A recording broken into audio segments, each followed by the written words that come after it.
I think that, well, in the first opinion from one of the first videos, communism is a lot worse than Nazism, but most people aren't aware of what happened with communism because Nazism is just seen as pure evil, whereas communism is maybe seen as bad or not really that good, but not as evil as Nazism because in Nazism it was really blatant what was happening with the concentration camps, and obviously it was horrible that all these millions of Jews were dying. But in communism, what people don't realize is that millions of people were still dying, but it was mostly just their own people. It,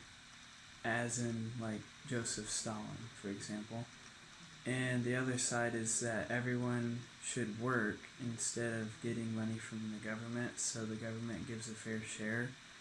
of the money to everyone. But that doesn't exactly work in this instance because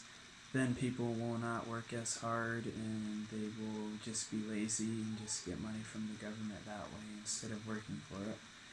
In the socialism, from the first opinion, it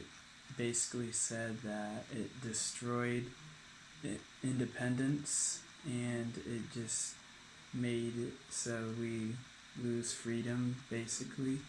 and it gives people a sense of entitlement, so people feel like that they deserve everything and that it's a right,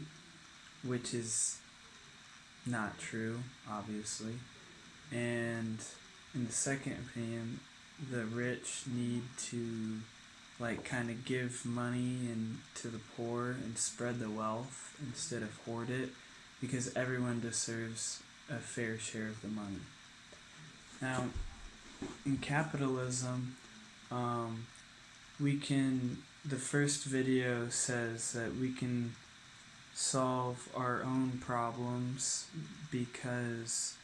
we have the freedom to do whatever we want, earn our own money, and work as hard as we want. So there's benefits in that, which is nice that we have a lot more freedom than the other two economic theories. And in the other video, it says that capitalism is bad because we have to constantly work and it doesn't really give people the freedom to do whatever they want, and it's only a way to help rich people and not poor people, which isn't true again. But so the person that I researched was Joseph Stalin, and he was a dictator on the Soviet Union from 1929 to 1953, and he was kind of a Marxist in the fact that he ruled over his people,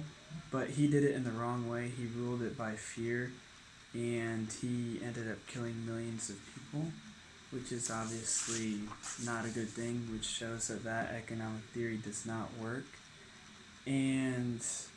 he's important today because it just shows of how bad that is and how we need to steer clear of that economic theory in our government today.